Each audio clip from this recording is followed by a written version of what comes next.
Back to another video. आज की video में डिस्कस करेंगे कि टोटल एक्सपेंसेस कितने लगते हैं ऑस्ट्रेलिया के स्टूडेंट वीज़ा के लिए। जब लास्ट टाइम मैंने अप्लाई किया था तो मतलब काफ़ी सारे फैक्टर्स होते हैं जो कि ऑस्ट्रेलियन स्टूडेंट वीज़ा की जो टोटल कॉस्ट है उसको डिफ़ाइन करते हैं। फॉर एग्जांपल आप यूनिवर्सिटी कौन सी सिलेक्ट कर रहे हैं, कोर्स कौन सा सिलेक्ट कर रहे हैं, और इसके अलावा आपके अपने फाइनेंशियल्स किस तरह से हैं, आपकी बैंक स्टेटमेंट का क्या सीन है। तो ये सारे फैक्टर्स जो हैं आपकी टोटल कॉस्ट को जो है वो फ्लक्चुएट करते हैं, इसमें कमी और ज़्यादती हो सकती है। तो आज मैं आया हुआ था यूनिवर्सिटी, मतलब यूनिवर्सिटी में यहाँ पे इस तरह से होता है कि जब सेमेस्टर के सब्जेक्ट्स ओपन होते हैं, सब्जेक्ट सिलेक्शन ओपन होती है, तो उस टाइम जो है आप अपनी डेट्स अवेलेबिलिटी के हिसाब से अपनी डेट्स जो है खुद चूज़ कर सकते हैं। फॉर एग्जांपल जब सब्जेक्ट सिलेक्शन ओपन होती है तो मैंने चेक किया कि कौन कौन से सब्जेक्ट्स जो हैं वो एक ही दिन में अवेलेबल हैं। फॉर एग्जांपल मैंने इंजीनियरिंग मैनेजमेंट पढ़नी है, तो कौन कौन से सब्जेक्ट मैंने पढ़ने हैं उसका पेज मुझे यूनिवर्सिटी ने पहले ही दे दिया था कि ये क्लासेस हैं वो पाकिस्तान के हिसाब से नहीं होती। पाकिस्तान में ये होता है कि आप अगर कहाँ किसी भी सेमेस्टर में पढ़ रहे हैं तो आपको प्री डिफाइंड आपके कोर्स के मुताबिक जो है वो सब्जेक्ट्स मिल जाएंगे। और मतलब इवन कि अगर आप चूज़ भी करें तो लेकिन उसका आप टाइम नहीं चूज़ कर सकते कि आप क्लासेस आपने कब लेनी है। लेकिन यहाँ पे ये होता है कि फॉर एग्जांपल मैंने डायनामिक लीडरशिप पढ़नी है, तो डायनामिक लीडरशिप का क्या होगा कि मंडे को क्लास होगी, ट्यूसडे को क्लास होगी और फ्राइडे को फॉर एग्जांपल क्लास होगी। तो मैं अपनी अवेलेबिलिटी के हिसाब से वो जो है क्लास सेलेक्ट कर लूँगा कि मैं इस टाइम को जो है मैं क्लास पढ़ूँगा। तो जैसे ही सब्जेक्ट सिलेक्शन ओपन होती है हमने सबसे पहले अपना जो है अवेलेबिलिटी के हिसाब से जो है वो कोर्स जो है वो सिलेक्ट कर लेने होते हैं। लास्ट ट्राइमेस्टर में मैंने यही किया था। मैंने मंडे को जो है मैंने 3 सब्जेक्ट्स उठाए हैं, हमारा है ट्राइमेस्टर का सिस्टम, तो मैंने 3 सब्जेक्ट्स उठाए हैं इस ट्राइमेस्टर में। 2 की क्लासेस मेरी मंडे को है और 1 की मेरी है ऑनलाइन जो कि वेडनेसडे को है। तो इससे काफ़ी अच्छा हो जाता है और जो मतलब आपके एक ही दिन क्लासेस होती हैं और मेरी हैं भी एक ही टाइम है। फॉर एग्जांपल मेरी अभी एक क्लास है 11 बजे और जो सेकंड मतलब ये ख़त्म होगी तो फिर सेकंड क्लास स्टार्ट हो जाएगी। तो ये भी काफ़ी बेहतर हो जाता है कि आप अपनी अवेलेबिलिटी और टाइम के हिसाब से। सुबह मेरा ये होता है कि सुबह मैं सुकून से उठ के रेडी हो के 11 बजे जो है यूनिवर्सिटी आऊँ, फिर उसके बाद जो है अगली क्लास के लिए जाऊँ। इस तरह से है जी एडिलेड का CBD university. Most of the universities जो हैं वो एडिलेड CBD में ही हैं। तो हमारी यूनिवर्सिटी जो है वो दूसरी साइड पे है। मैं टॉरेंस यूनिवर्सिटी में पढ़ता हूँ इंजीनियरिंग मैनेजमेंट, क्योंकि टॉरेंस की जो है मैनेजमेंट के कोर्सेज जो हैं वो बहुत ही मतलब एक्सेप्शनल हैं।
क्लासेस थी आज, एक 11 बजे और एक 3 बजे।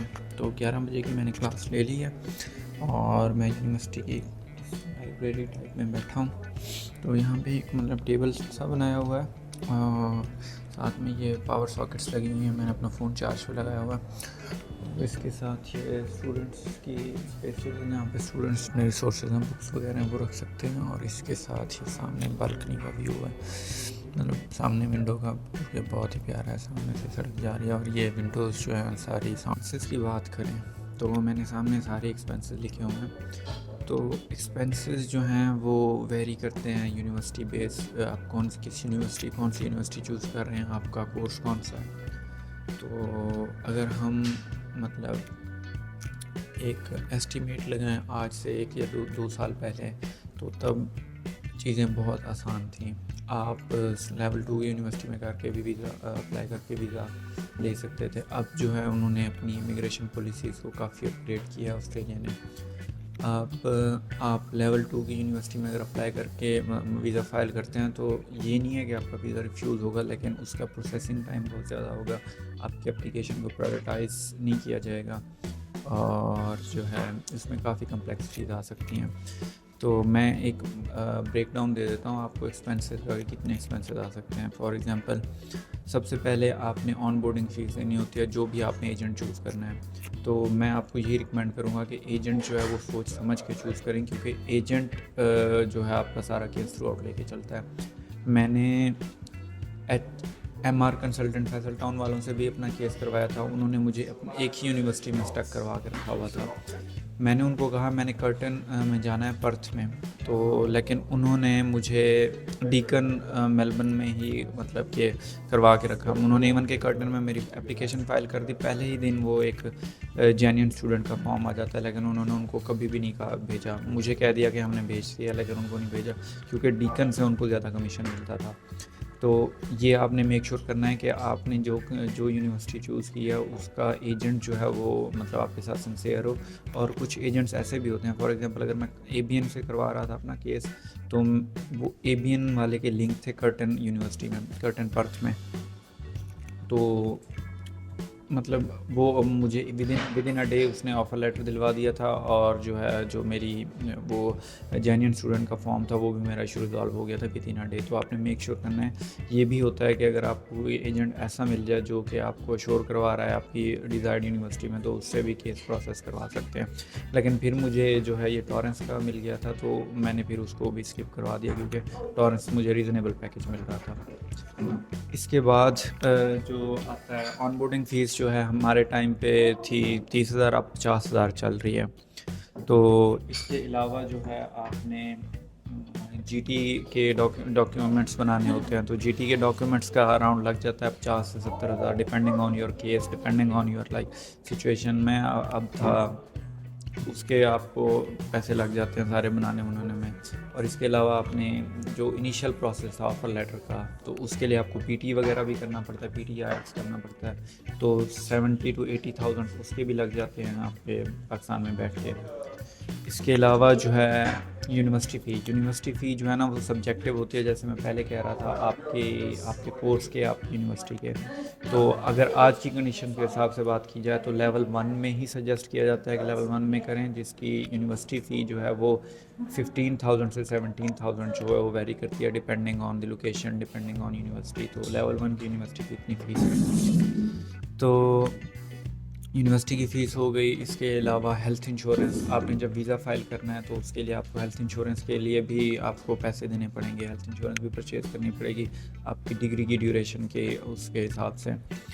और जो वीज़ा फ़ीस है वो भी आपने माइंड में रखनी है, क्योंकि वीज़ा फ़ीस भी आपने पे करनी है जब आपने वीज़ा फ़ाइल करना है। तो वो भी तकरीबन 1.5 लाख हो जाती है। हेल्थ इंश्योरेंस 3 लाख हो जाती है। और टिकट फ़ीस भी है 2 से 2.5 लाख, लेकिन वो अभी आप माइंड में रखेंगे, क्योंकि आपको ऑब्वियसली आना तो ऑस्ट्रेलिया ही है। तो वो जब आपका वीज़ा आ जाता है ना, तो फिर चीज़ें जो है बंदा मोटिवेट हो जाता है, फिर चीज़ें ज़्यादा स्मूथ हो जाती हैं, अपने एसेट सेल कर देते हैं। तो वीज़ा टिकट फ़ी और जो साथ वाली फ़ी है आपने जो साथ में लेके आना है, वो मैं अभी काउंट नहीं करूँगा, क्योंकि वो बाद की बात है जब आपके लिए वीज़ा आ जाए। फाइनेंसेस में जो सबसे मुश्किल चीज़ होती है ना ऑर्गेनाइज़ करना, वो है आपकी बैंक स्टेटमेंट। तो अब रिसेंटली एक चेंज आया है बैंक स्टेटमेंट में भी। जब हमने 2023 मिड में हमने अप्लाई किया था अपना वीज़ा, तो बैंक स्टेटमेंट कैलकुलेट किन चीज़ों पे होती है, आपने एनुअल लिविंग कॉस्ट वो शो करवानी है, एनुअल लिविंग कॉस्ट के फंड्स शो करवाने हैं, ईयरली मतलब अगर आपकी फॉर एग्जांपल 3 साल की भी डिग्री है ना, आपकी जो बैंक स्टेटमेंट में आपने फंड्स शो करवाने हैं वो 1 साल के हैं। मेरी यूनिवर्सिटी फ़ी जो है वो $46,000 है पूरी डिग्री की, तो लेकिन मेरी 1 साल की जो यूनिवर्सिटी फ़ी है वो 23,000 तकरीबन बनती है। तो मैंने 23,000 वो शो करवाए थे एनुअल लिविंग कॉस्ट, इसके अलावा हेल्थ इंश्योरेंस की कॉस्ट आपने शो करवानी है और ट्रैवल कॉस्ट शो करवानी है। ये सारी कॉस्ट मिला के आपने बैंक स्टेटमेंट शो करवानी है। जो अगर मैं आपको एक आइडिया दे दूं कि बैंक स्टेटमेंट की अभी जो है, अभी अगर आप वीज़ा फ़ाइल करते हैं तो वो बैंक स्टेटमेंट कितनी लगेगी। मैं जब हमने वीज़ा फ़ाइल किया था तो लिविंग कॉस्ट थी $21,000, लेकिन अभी इन्फ्लेशन की वजह से लिविंग कॉस्ट भी इंक्रीज़ हो गई है। अब लिविंग कॉस्ट है $24,500। इसके अलावा यूनिवर्सिटी फ़ी आप लगा लें जितनी भी है आपकी, वो मैं अपने हिसाब से आपको मैं कैलकुलेशन यहाँ पे दिखा दूँगा। फिर हेल्थ इंश्योरेंस है वो मेरी $1,500 की हुई थी, और ट्रैवल कॉस्ट आपने $2,000 ही दिखानी है। अगर आपका पार्टनर या स्पाउस आपके साथ आएगा तो उसके लिए भी आपने $8,500 जो है वो लिविंग कॉस्ट शो करवानी है अपनी बैंक स्टेटमेंट में। अगर आप उसका वीज़ा साथ में फ़ाइल कर रहे हैं तो ऑब्वियसली फिर वीज़ा कॉस्ट भी, वीज़ा फाइलिंग कॉस्ट भी डबल हो जाएगी, क्योंकि आप अपनी वाइफ का भी वीज़ा साथ में फ़ाइल कर रहे होंगे। मैं अपनी जो है प्रज्यूम करूँ कि आप एज अ सिंगल एप्लीकेंट आ रहे हैं और साथ में जो है आप लेवल 1 की यूनिवर्सिटी में अप्लाई कर रहे हैं, तो जो टोटल एक्सपेंसेस रफली आपके बनेंगे वो 40 से 42 लाख बनेंगे मेरे कैलकुलेशन के हिसाब से, जो मैं आपको, और मैं डॉलर भी 200 का ही लगा के चल रहा हूँ, क्योंकि जब आप परचेज़ करने जाते हैं तो आपको डॉलर नहीं मिलते, आपने फ़ीस तो ऑब्वियसली डॉलर में ही पे करनी है। तो अगर मिल जाए तो वेल एंड गुड है, अदरवाइज़ आपको डॉलर नहीं मिलते। मतलब फॉर एग्जांपल लोग कहते हैं कि आप मेलबर्न सिडनी चले जाएं, वहाँ पे पैसा बहुत है। कुछ लोग कहते हैं कि आप रीजनल में चले जाएं, वहाँ पे PR ईज़ी है। तो स्टार्ट में इतना मैटर नहीं करता, आप विदिन आएँ, कहीं पे भी आएँ। मैं एडिलेड में आके मतलब सर्वाइव कर रहा हूँ, और लोग जो हैं नहीं रिकमेंड करते हैं कि आप एडिलेड आएँ। आप स्टार्ट में 1 साल रहें यहाँ पे, और फिर उसके मुताबिक आपको अगर PR प्रेफरेंस है तो PR वाले सिटी में चले जाएँ जहाँ PR ईज़ी है। अगर आपकी प्रेफरेंस है कि आपने मतलब करियर ओरिएंटेड सब्जेक्ट ही लेना है या करियर ओरिएंटेड ही कोर्स लेना है, तो उस हिसाब से आप स्विच कर सकते हैं। अगर आपने चीप कोर्स लेना है तो चीप कोर्स पे भी आप जा सकते हैं। तो तकरीबन आपके एक्सपेंसेस होंगे 40 से 42 लाख। ये आप, मैंने अभी बैंक स्टेटमेंट के कोई एक्सपेंस नहीं काउंट किया, बैंक स्टेटमेंट में रिज्यूम कर रहा हूँ कि वो आपकी अपनी है, अपने शो करवानी है। तो बात करते हैं कि अगर आपका वीज़ा रिफ्यूज़ होता है, कि आप रिफ्यूज़ होता है तो आपका कितना लॉस होगा। मतलब बहुत से स्टूडेंट्स का ये होता है कि हमारा रिस्क फैक्टर कितना है, और मतलब अगर हम वीज़ा फ़ाइल भी करते हैं और हमारा मतलब सारी चीज़ें पूरी करके अगर हमारा वीज़ा रिफ्यूज़ हो जाता है तो फिर हमारा लॉस कितना होगा। तो अगर मैं इसको मतलब ब्रेक डाउन करूँ तो एजेंट फ़ी आपकी नॉन रिफ़ंडेबल होगी, एजेंट आपको नहीं पैसे रिफ़ंड करेगा। इसके अलावा GT के डॉक्यूमेंट्स जो हैं वो भी आपका लॉस हो जाएगा, क्योंकि GT के डॉक्यूमेंट्स तो आपको मतलब नहीं वापस मिलेंगे आपको। IELTS PT जो आप करेंगे उसके भी पैसे नॉन रिफ़ंडेबल होंगे, अनलेस कि अगर आप IELTS करते हैं तो आप जो है UK और यूरोपियन कंट्रीज़ में जा सकते हैं, कनाडा जा सकते हैं। आई थिंक कनाडा ने अब IELTS PT भी लेना स्टार्ट कर दिया, तो वो इन द केस वो नॉन यूजेबल नहीं होगा, मतलब ये लॉस नहीं होगा उसका, लेकिन आपको वही पैसे जो है आप वो यूज़ कर सकते हैं। इसके अलावा यूनिवर्सिटी फ़ी आपको एज इट इज़ रिफ़ंड हो जाती है, जितने भी आप पे करते हैं डॉलर्स में वही आपको उसी अकाउंट में आ जाते हैं जिससे आप पे करते हैं। इसके अलावा हेल्थ इंश्योरेंस आपको एज इट इज़ वापस आ जाती है जितनी आप पे करते हैं। वीज़ा फ़ी नॉन रिफ़ंडेबल होगी आपकी, और टिकट फ़ी तो आपने पे ही नहीं की, तो मैंने वो लिखा हुआ था, नोट्स बनाए हुए थे, तो वो टिकट फ़ी तो नहीं काउंट होगी। इसके अलावा ये जो मैंने काउंट किए हैं, आपकी वीज़ा फ़ी नॉन रिफ़ंडेबल है, और GT के डॉक्यूमेंट्स और एजेंट फ़ीस आपकी नॉन रिफ़ंडेबल है। अगर आपने बैंक स्टेटमेंट के लिए भी कुछ पे किए हैं तो वो भी आपके ऑब्वियसली नॉन रिफ़ंडेबल ही होगा। आई थिंक आपको आइडिया हो गया होगा कि आपके जो है वीज़ा के कितने एक्सपेंसेस होंगे, कितने पैसे हों तो आप अपना वीज़ा का ऑस्ट्रेलियन वीज़ा प्रोसेस जो है फ़ाइल करें। तो मतलब student visa is one of the easiest way to get into Australia.